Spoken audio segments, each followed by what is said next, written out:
بسم اللہ والحمد للہ والصلاة والسلام علی رسول اللہ اما بعد۔ اللہ تعالیٰ کا فرمان ہے فاستبقوا الخیرات، کہ نیکی کے اعمال میں ایک دوسرے سے سبقت کرو۔ ہمیں دیکھنا ہے کہ آج کے مسلمان کی سبقت کس چیز میں ہے، اور اس سے پہلے صحابہ اکرام، تابعین، اس امت کے سلف صالحین کی سبقت کس چیز میں ہوتی تھی۔ آج ہمارے ہاں عموماً دیکھا جاتا ہے کہ دو چار شخص یہاں بیٹھے ہوں، ان کی گفتگو کا موضوع کیا ہے؟ اگر مرد ہیں تو گاڑیوں کا موضوع ہوگا، موبائلوں کا موضوع ہوگا، اور کو اپنے بزنس کا موضوع ہوگا، یا بعض کا سیاسی معاملات جو چل رہے ہوتے ہیں وہ موضوعات ہوتے ہیں۔ خواتین ہیں تو ان کے موضوعات ہم جانتے ہیں کہ عام طور پر کیا رہتے ہیں، کپڑوں زیور وغیرہ کے۔ لیکن اس کے مد مقابل ہم دیکھتے ہیں کہ صحابہ اکرام، تابعین، ائمہ اکرام، اس امت کے سلف صالحین، ان کے موضوعات کیا ہوتے تھے، ان کی ترجیحات کیا ہوتی تھیں، ان کی سبقتیں کن چیزوں میں ہوتی تھیں۔ ان کی سیرت پڑھنے والے کو معلوم ہوتا ہے کہ صحابہ، تابعین، ان کی سبقت ہمیشہ دین کے کام میں، نیکی کے کام میں، آخرت میں ہوتی تھی، اور اس لیے جب بھی بیٹھتے اٹھتے ان کے آپس میں گفتگو ہوتی، اسی چیز پر ہوتی کہ کون سا عمل ہے کہ جو سب سے افضل ہے کہ اس کو ہم کر کے اللہ کا زیادہ قرب حاصل کر سکیں۔ حتیٰ کہ نبی کریم صلی اللہ علیہ وسلم کے حوالے سے بھی ان کے جو سوالات ہمیں ملتے ہیں وہ اسی طرح کے ملتے ہیں، ای الاعمال افضل او احب الی اللہ عز وجل،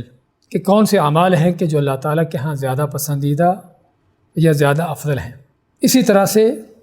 ان کے سوالات ہوتے کہ کون سا عمل ہے کہ جو جنت کو پانے والا اور جہنم سے بچانے والا ہے، کون سا عمل ہے کہ جس کو کرنے سے ہم کو زیادہ نیکی، زیادہ اجر مل جاتا ہے۔ بلکہ اس کے ساتھ ساتھ ہم بعض اوقات صحابہ کا آپس میں مقابلہ بھی دیکھتے ہیں، عملی طور پر بھی، کہ صدقہ خیرات میں ہو یا جہاد کے میدان میں ہو یا نیکی کے اور اعمال میں ہو، کہ کس انداز سے ان کی کوشش ہوتی تھی کہ ہر آدمی دوسرے سے ان چیزوں میں سبقت لے جائے۔ تو یہ ہے اصل ایک مسلمان کا،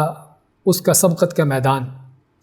کہ جس میں اس کو ایک دوسرے سے مقابلہ کرنا چاہیے، اس کا دوسرے سے کمپٹیشن ہونا چاہیے، اور وہ ہے نیکی کے اعمال، اللہ کو راضی کرنے، اللہ کا قرب حاصل کرنے کے اعمال۔ اسی ضمن میں ہم دیکھتے ہیں ربیعہ بن کعب الاسلمی کی وہ حدیث کہ جس میں رسول کریم علیہ السلام ان کو جب پیشکش کرتے ہیں کہ اگر تم مانگنا چاہتے ہو تو مانگو، تو یہاں پر عام آدمی ممکن ہے کہ دنیا کے حوالے سے سوال کرتا کہ اس کا روزی اس کے بہتر ہو جائے، دنیا اس کی اچھی ہو جائے۔ لیکن ہم کیا دیکھتے ہیں کہ صحابی نے کیا سوال کیا؟ فرماتے ہیں اسألک مرافقتک فی الجنہ، کہ نبی کریم علیہ السلام اگر آپ نے سوال کرنے کی پیشکش کی ہے تو میرا سوال یہ ہے کہ میں جنت میں آپ کے ساتھ رہنا چاہتا ہوں۔ تو یہ تھی صحابہ کرام کی ترجیحات، جو حقیقت میں صرف ان کی نہیں بلکہ پوری امت کے لیے، قیامت تک آنے والے لوگوں کے لیے ایک نمونہ اور مثال اور ایک آئیڈیل چیزیں ہیں۔ اور اسی لیے اللہ تعالیٰ نے ان عظیم شان صحابہ اکرام کے ایمان ہی کو رہتی دنیا کے لوگوں کے لیے ایمان کا معیار قرار دیا ہے۔ تو ایک مسلمان کو ضرورت ہے کہ اپنی ترجیحات کو، اپنی خواہشات، اپنی تمناؤں کو، اور اپنی جو اس کی کوششیں اور تگ و دو ہے، اس کو دیکھے کہ واقعی ہی وہ صحابہ اکرام کی، ان کی خواہشات کے، ان کی تمناؤں کے مطابق ہے،